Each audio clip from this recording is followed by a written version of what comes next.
안녕하세요. 희수염고래 스포츠입니다. 이제 전세계 A매치 주간이 끝이 나고 선수들은 모두 소속팀으로 복귀를 했습니다. 다시 주말이면 해외 축구가 시작되는 거죠. 우선적으로는 가장 큰 관심을 갖고 있는 경기는 당연히 북런던 더비 빅매치, 토트넘 홈구장에서 열리고 여러 상황이 발생하면서 그래도 손흥민과 팀을 긍정적으로 응원하는 팬들에겐 기대감을 불러일으키고 있습니다.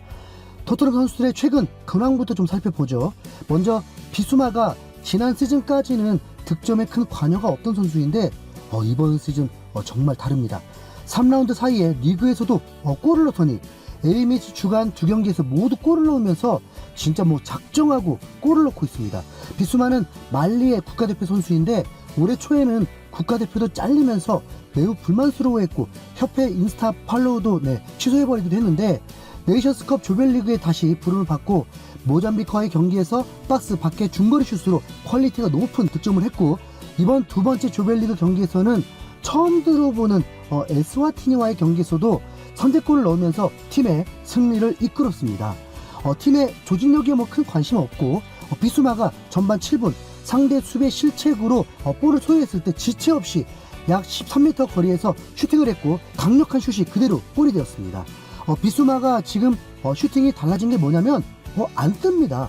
비수마는 브라이튼 소속일 때도 몇 번 중거리 슛을 넣었었죠.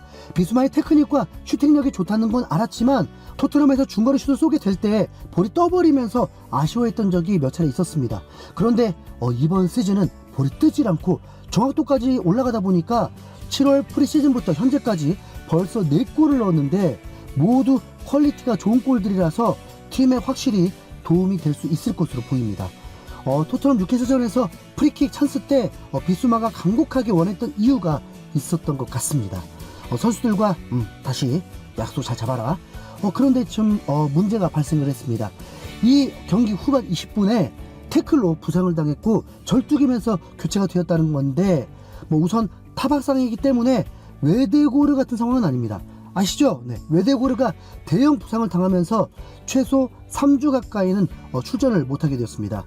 정밀 검사까지 했는데 다행히 뭐라고 해야 할지 좀 모르겠는데 아무튼 골절은 피했고 인스타를 통해서 발목 사진을 보여줬는데 엄청나게 퉁퉁 부어 있었습니다. 비수마는 부상자 명단에 올라 있는 상황이긴 합니다. 그리고 몇몇 영국 매체에서도 출전 여부를 알 수 없게 되었다고 했습니다. 솔랑케와 같이 50%라고 되어 있는데 지금부터 4일 후 경기라고 보면 그래도 출전하는데 문제는 없지 않을까 예상해 봅니다. 오히려 후반 20분에 나오면서 체력 비축은 되지 않았겠습니까? 선발이 될지는 모르는 사르는 두 번째 경기에서는 후반 90분에 출전하면서 그냥 푹 쉬었다고 보면 됩니다. 손흥민만 한국과 중동에서 축구하면서 엄청 더운 날씨에 혹사를 당했지만 유럽과 아프리카, 남미 쪽 경기들은 손흥민이 겪은 것처럼 미친 날씨는 아니었습니다. 크루셉스키는 두 경기 모두 풀타임을 뛰고 좋은 활약을 했고 베리발도 교체를 출전을 하면서 폼을 유지했습니다. 그리고 토트넘에서 굉장히 중요한 우도기도 교체로 출전을 하면서 폼을 계속 끌어올리고 있습니다. 비수마의 부상만 큰 문제가 없다면 토트넘의 이번 A매치는 무사히 마쳤다고 보면 될 듯합니다. 오히려 손흥민을 걱정해야죠. 나이가 많다는 게 결코 좋은 말이 아닌데 너무 무리한 상태로 복귀를 했습니다. 그나마 다행인 건 중동 지역에서 런던으로 복귀했다는 거죠. 그리고 토트넘 또 한 명의 핵심 선수 로메로 소식도 전해야 되겠네요. 로메로도 손흥민만큼 혹사를 당하고 있는데 이번 콜롬비아와의 원정 경기에서 이 실점을 하면서 팀의 패배를 막지 못했습니다. 아르헨티나는 작년 11월 우루과이에게 패배한 이후에 처음이었습니다. 코파 결승 2차전 같은 경기였는데 1대1로 비긴 상황에서 페널티킥을 허용했고 최종 패배를 겪었죠. 로메로가 분노한 채 팀에 복귀를 하겠네요. 토트넘은 A매치 기간 동안 국대가 아닌 선수들은 훈련을 이어갔는데 이상하게 솔랑케는 보이지 않았습니다. 이러면 아스날전에도 설마 진짜 못 나오는 건 아닌가요? 3주 가까이 결장인데 경기 감각도 다 잃었을 테고 팀에 아직 융화되지도 못했다 보니까 금요일 안으로 훈련에 복귀하지 않으면 출전 못한다고 보는 게 낫지 않을까 싶습니다. 엔지 감독도 손흥민의 골을 받겠죠. 손흥민을 스트라이커로 활용하는 것이 결코 B 플랜이 되진 않을 것입니다. 거기다 아스날 같은 팀에게 손흥민을 스트라이커 출전시키는 건 매우 좋은 전략일 것입니다. 실제로 지난 시즌 아스날과의 2경기에서 손흥민은 3골을 넣었습니다. 그리고 모두 스트라이커로 출전했죠. 전반기에는 홀로 2골을 넣었고 후반기에는 좀 아쉽지만 페널티킥 골이었습니다. 그럼 후반기에는 필드골이 없었기 때문에 부진한 거 아니냐고 할지 모르지만 그때는 이미 엔즈볼이 무너진 상황이었습니다. 우도기는 수술대에 오르면서 함께 할 수 없게 되었고 미드필더의 호이베르, 아직 경기로 회복이 안 된 벤탄쿠르가 선발 출전이었습니다. 거기다 메디슨도 폼을 잃은 지 오래였죠. 아스날은 동기부여가 더 확실하기도 했습니다. 전승을 하면서 리그 우승을 바라야 했던 상황이었죠.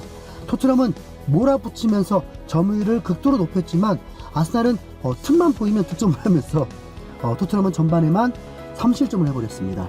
물론 첫 실점이 운이 없는 완벽한 자책골로 시작하게 된 게 가장 크죠. 토트넘이 이번 부 런던 더비에서도 좋은 결과를 내려고 해도 시작부터 자책골이면 당연히 어렵게 될 것입니다. 왜냐하면 아스날의 수비력은 리그 최강이기도 하니까요. 토트넘은 지난 시즌 전반기 후반기보다 더 강력한 상태로 아스날과 경기를 하게 되는 것이고 아스날은 지난 시즌보다 전력이 더 떨어진 채 토트넘을 상대하게 됩니다. 아스날은 외대고를 영입한 이후부터 토트넘을 위협하는 팀이 되었습니다. 그 전에는 약 7년 동안 토트넘이 아스날보다 항상 우위였죠. 최고의 미드필더 한 명 데려왔더니 아스날은 2년 연속 맨시티의 대항마가 되어버렸고 이번 시즌도 우승까지도 도전을 하고 있는 건데 얘가 출전 불가해요. 거기다 수비를 더 견고하게 해주고 공격 전개까지 돕는 라이스가 또 빠집니다. 그런데도 토트넘이 아스날을 이길 수 없다고 장담하듯 말하는 팬들은 그냥 손흥민, 토트넘 응원하기 싫어하는 분들이라고 보는 게 맞겠죠. 물론 토트넘은 뉴캐슬 원정에서 패배를 했습니다. 그런데 이미 토트넘이 맨시티 레벨도 아니고 리그 우승을 바라고 있는 것도 아닌데 지금 정도의 퀄리티면 아스날과는 충분히 비벼볼만 합니다. 자, 알았으니까 우선 자책골 같은 실점만 하지 맙시다. 정말 아스날이 너무 잘해서 넣은 골은 당연히 인정해줘야죠. 파티가 넣은 중거리 골은 토트넘도 어쩔 수 없는 실점이었습니다. 그런데 몸에 맞고 들어가는 골, 특히 더 세트피스로 실점하는 일이 없었으면 좋겠습니다. 만약 토트넘이 아스날에게 승리하지 못하면 저는 그 실점이 결국 세트피스 실점 때문에 무너진 게 아닐까 예상해 봅니다. 그게 아니라면 차라리 토트넘은 전반에 골을 안 넣었으면 좋겠습니다.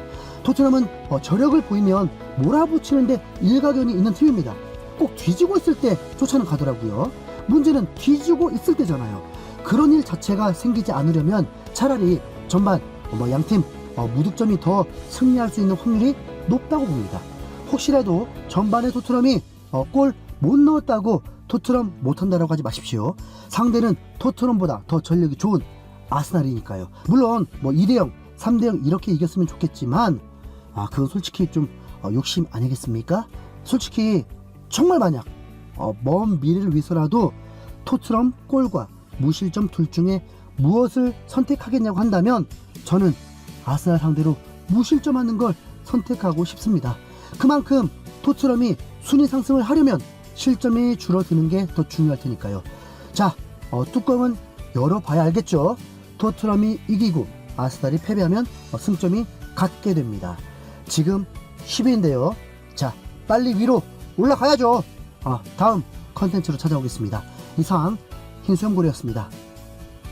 감사합니다. 흰수염고래 스포츠라는 채널을 운영한 지 이제 7년이 되었습니다. 그리고 이제 멤버십을 열어보려고 합니다.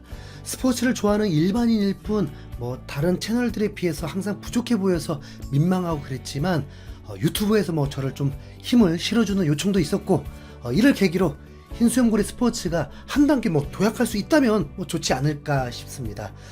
도전하지 않으면 아무것도 일어나지 않는다라고 마이클 조던이 얘기했던가요? 네, 도전해보겠습니다. 고래가 언제는 처음부터 잘했나요? 네, 시행착오를 많이 겪었고 앞으로도 그렇게 겪으면서 발전해 나가도록 하겠습니다. 7년 동안 지지해주셨던 구독자님들 그리고 구독만 되어 있는 분들 제 멤버십을 가입해 주신다면 운영하는 데 먼저 큰 힘이 되고요. 멤버십 가입하신 분들과 축구 컨텐츠 외에도 더 가까워질 수 있는 소통의 기회를 만들고 여러분들께 더 가까이 다가가는 컨텐츠들도 마련하면서 운영해 보도록 하겠습니다. 흰수염고래가 가장 친한 건 돌고래라고 합니다. 그래서 배지에는 대왕고래와 돌고래를 합성시켜 봤고요. 다양한 감정의 이모티콘도 만들어 보았습니다. 댓글 남기실 때 이용하시면 좋을 것 같습니다. 지금 바로 멤버십 가입해 주시고 더 깊은 소통 함께해요. 혹시라도 가입하지 않았다고 해도 채널 이용에는 전혀 지장 없으니까요. 염려하지 마십시오. 감사합니다.